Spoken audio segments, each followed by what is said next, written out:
Les régies sont à l'aube d'un Big Bang sans précédent. Les recettes publicitaires générées en France sur les médias ont atteint un record en 2019 à près de 15 milliards d'euros. Ce regain d'activité a été porté par l'intégration de nouvelles prestations de conseil et la dynamique du display sur les réseaux sociaux.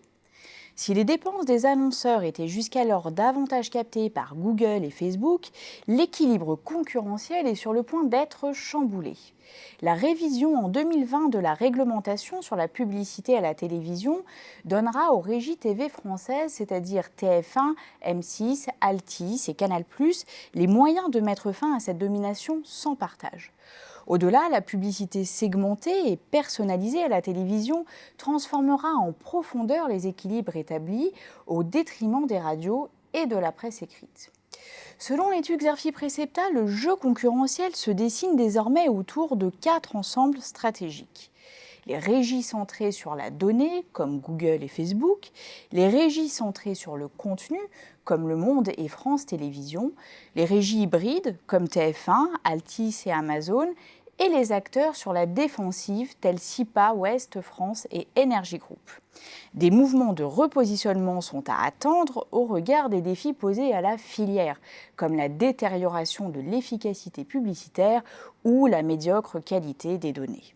Selon l'étude, les régies hybrides semblent les mieux placées pour s'imposer comme les leaders du marché. Fortes de leur savoir-faire, elles profiteront aussi pleinement du nouveau cadre réglementaire permettant de proposer de la publicité adressée. Mais en s'aventurant en amont de la filière, elles risquent d'entrer en concurrence avec les agences de communication comme Publicis ou Havas. L'assouplissement réglementaire ne doit toutefois pas faire oublier que l'innovation est plus que jamais la clé de voûte des modèles économiques gagnants. Plus que la data, dont l'encadrement devrait se renforcer et limiter son usage, les régies s'intéressent aujourd'hui aux neurosciences ou à la réalité augmentée pour améliorer l'efficacité publicitaire. Dans cette stratégie de ciblage émotionnel, l'hybridation entre data et contenu prend tout son sens afin d'aligner les émotions des spots publicitaires sur celles des contenus. Les régies des médias ont également intérêt à s'appuyer sur des start-up, les fameuses ad-tech, pour suivre les nouvelles tendances et renforcer leur business model.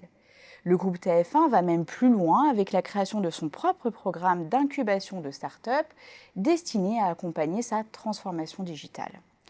Mais si l'avenir de la publicité semble être dans l'hybridation entre data, technologie et contenu publicitaire, ce nouveau paradigme va aussi indiscutablement favoriser les opérateurs télécoms, acteurs à l'intersection entre contenu et technologie.